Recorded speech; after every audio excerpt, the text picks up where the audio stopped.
Nesse vídeo eu vou falar sobre dois tipos de blindagens para transformadores, que são as blindagens eletromagnética e blindagem eletrostática.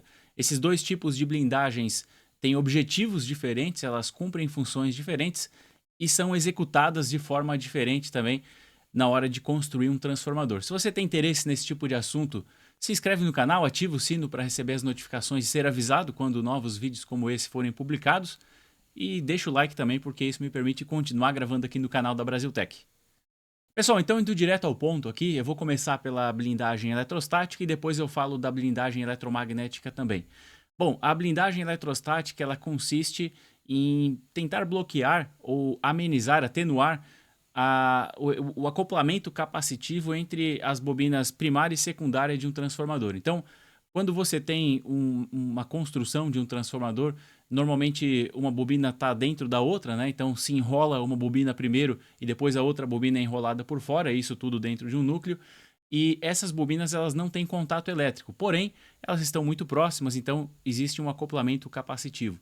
Para diminuir esse acoplamento capacitivo, então, para que ele seja atenuado e, portanto, surtos que chegam no primário, eles deixem de ser conduzidos para o secundário, ou, como eu já falei algumas vezes, né, que isso seja atenuado, você tem essa possibilidade, então, de criar uma blindagem eletrostática. Eu estou aqui com esse transformador velho para poder explicar como que se faz, né? Basicamente, esse transformador aqui, como eu falei, ele tem essa construção que eu citei de uma bobina por dentro da outra, né? Apesar que isso aqui está envolvido com esse isolamento por fora, então não dá para ver com detalhes, mas basicamente tem a bobina dentro da outra. E a construção do isolamento eletrostático eu vou desenhar aqui para ficar mais fácil de entender.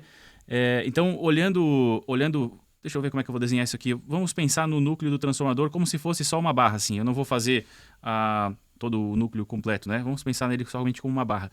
Então, em volta dessa barra eu vou ter um enrolamento. Esse enrolamento ele vai passar aqui, um deles, né? Vai passar vai ficar enrolado diretamente nessa barra aqui, que seria o núcleo, a parte central do núcleo do transformador, né? E nós temos o outro enrolamento, que até poderia fazer de outra cor, mas eu não tenho outro pincel aqui agora, que ele vai passar mais por fora. E esse enrolamento mais por fora vai ser o enrolamento secundário, por exemplo. Então, ao invés de fazer o enrolamento primário e já depois em seguida passar o secundário por cima, eu vou fazer diferente. Eu vou passar um fio aqui. Isso pode ser feito de duas maneiras. Pode ser feito com fio igual o fio do transformador, por exemplo, ou pode ser feito com uma fita de cobre, que fica até um pouco mais fácil. Só que as fitas de cobre elas é menos disponível no mercado, né? Eu até cortei um pedacinho de papel aqui, eu não tenho a fita de cobre, então eu representei com papel. Então é como se eu fizesse o enrolamento, o primeiro enrolamento aqui em volta do... Vou representar no canetão, vai ficar mais fácil. É como se eu fizesse o primeiro enrolamento em volta do núcleo, passasse essa malha de cobre aqui, essa malha não, na verdade, essa fita de cobre, né? Como se fosse uma chapinha de cobre, só que com uma espessura muito fina, e ela não tem contato com o outro lado, eu não fecho o circuito completo. Então, eu prendo ela, vamos lá novamente, passo o primário aqui do transformador, ou o secundário, seja lá como você fizer, passo o primeiro bobinamento, envolvo com essa chapa de cobre aqui, com essa fita de cobre, não deixo encostar as pontas aqui para que não feche um circuito fechado e isso aqui não passe a absorver energia e esquentar, né? Se começar a absorver energia vai esquentar, então não deixo fechar aqui, mas eu quase fecho, ou eu crio um pequeno isolamento para transpassar um pouquinho, ou eu deixo ele quase fechado e não deixo encostar, e isso aqui eu devo aterrar. Então, uma vez que essa malha está aterrada, eu depois posso passar o outro bobinamento por cima também, posso puxar um cabinho e deixar para fora. Então, eventualmente você encontra algum transformador que tem primário, secundário, mais um cabinho solto que não tem conexão com nada. Na verdade, ele tem conexão sim e com a blindagem eletrostática. Outra forma de fazer, ao invés de usar uma malha assim, uma chapa assim, ou uma fita, né? Como queiram chamar, é passar um fio. Então, olha só, eu posso passar o primário aqui no núcleo do transformador, depois eu prendo uma ponta do fio no começo aqui e passo em volta de toda essa bobina, faço uma única camada em volta de toda a bobina, de forma que eu preencho todo aquele espaço que a bobina número 1 estava ocupando. Uma das pontas que estava presa, ela fica isolada e a outra ponta vai ser aterrada. Então é como se eu criasse uma outra bobina, só que dessa outra bobina uma ponta fica isolada e a outra ponta é aterrada. E depois por cima dessa bobina intermediária, que é o isolamento eletrostático, eu vou passar a outra bobina então, que vai ser a bobina do secundário, ou dependendo da forma que você montou, pode ser também do primário. Bom, então, usando esse desenho aqui, é como se eu criasse mais um bobinamento aqui por fora, que é e vai ser aterrado uma ponta, né? Enquanto que a outra não. E aí depois eu passo o aterramento passo o bobinamento do secundário, né? Então eu faço em camadas assim, e entre um bobinamento e outro eu faço então esse isolamento eletrostático. Como eu falei, isso aqui serve para isolar o secundário do transformador, já que apesar de não ter conexão elétrica entre primário e secundário, aqui no transformador nós não temos conexão elétrica entre primário e secundário, mas há um acoplamento capacitivo e para evitar, para atenuar problemas relacionados a esse acoplamento capacitivo, eu posso criar então esse isolamento eletrostático. Bom, e o isolamento eletromagnético? Deixa eu apagar isso aqui. Ele é um pouco diferente. O isolamento eletromagnético ele não serve para isolar o secundário do transformador. Ele serve para isolar tudo que está em volta do transformador. Porque reparem que nós temos um ímã forte aqui, que é as bobinas aqui do transformador, né? O primário que vai receber energia. Ele vai fazer... Qual que é o princípio de funcionamento, né? O primário do transformador, quando circula uma corrente por ele, ele gera um fluxo magnético no núcleo do transformador e esse fluxo magnético ele induz uma tensão no secundário do transformador. Então, primário e secundário não há conexão elétrica entre eles, mas através do fluxo magnético aqui eu consigo induzir uma tensão do primário no secundário. Bom, então vamos lá. Por que eu preciso de um isolamento eletromagnético? Porque o núcleo do transformador ele é feito para conduzir o fluxo magnético.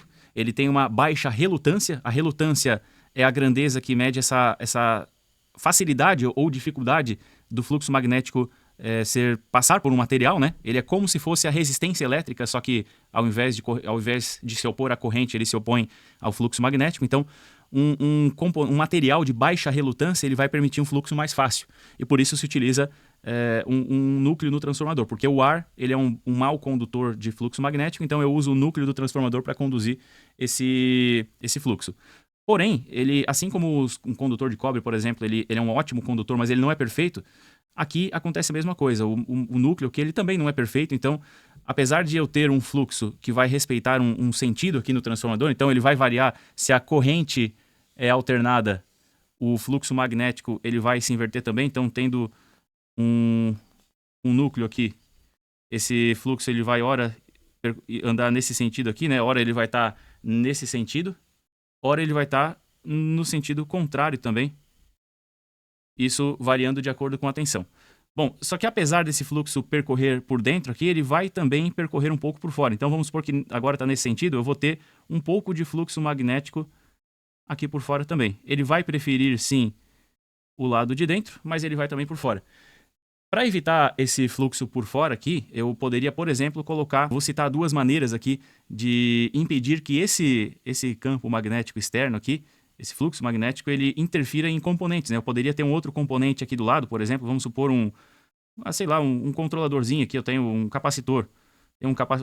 Isso aqui é uma placa eletrônica, tem um transformador, tem um capacitor. Então, para evitar que esse campo magnético aqui interfira em outros componentes, eu posso criar a blindagem magnética. Então, nesse caso, não é para proteger a saída do transformador, e sim componentes externos do ruído gerado aqui pelo transformador, né? Então, vamos lá. Como que eu faço isso? Tem algumas maneiras, né? Vou citar duas aqui. Eu poderia, por exemplo, colocar um material muito bom condutor de campo magnético entre o transformador e o componente que eu quero proteger. Então, o fluxo magnético, ele sempre ele vai perdendo força quanto mais longe ele está da geração, de onde ele está sendo gerado, né? Então, ele vai perdendo força, ele é muito mais concentrado aqui perto de onde está o fluxo principal, né? Só que isso considerando o ar. Se eu colocar um elemento aqui que seja bom condutor de campo, esse campo, ele queria para fora, ele vai tender a procurar esse material aqui, porque o ar é um mau condutor de campo, então essas linhas de campo, elas vão preferir passar por essa proteção aqui, né? Então, se eu estou construindo uma placa, eu posso usar dessa maneira. Mas como eu estou falando de blindagem magnética no transformador, uma das maneiras de fazer isso é utilizar novamente uma fita de cobre, que é uma chapinha de cobre, e envolver esse transformador com essa chapinha e soldar as pontas aqui. Eu preciso conectar, diferente do isolamento eletrostático, onde eu não deveria conectar as pontas para não absorver energia e não começar a esquentar. Aqui eu preciso conectar as pontas, então posso soldar aqui, enfim, preciso conectar essas pontas então. E aqui não precisa aterrar. Então, diferente da situação anterior, da blindagem eletrostática, onde era necessário aterrar, aqui não precisa aterrar, mas precisa manter essa conexão. Então, posso utilizar cobre, por exemplo.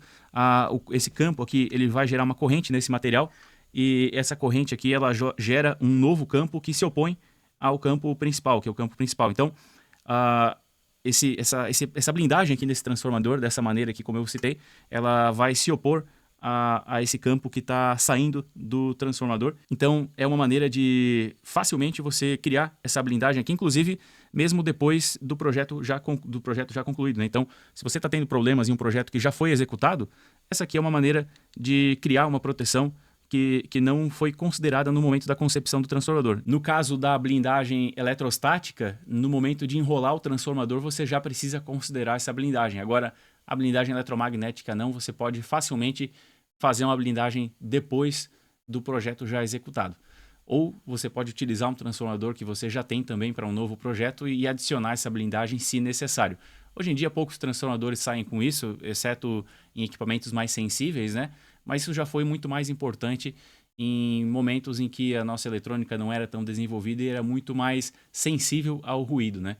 Se você gostou desse vídeo, se você aprendeu alguma coisa com ele, por favor, deixa o seu like, deixa um comentário também, isso me ajuda a continuar gravando aqui para o canal. E se quer receber mais conteúdo como esse, não deixa de se inscrever e ativar o sino para ser notificado quando outros vídeos forem publicados.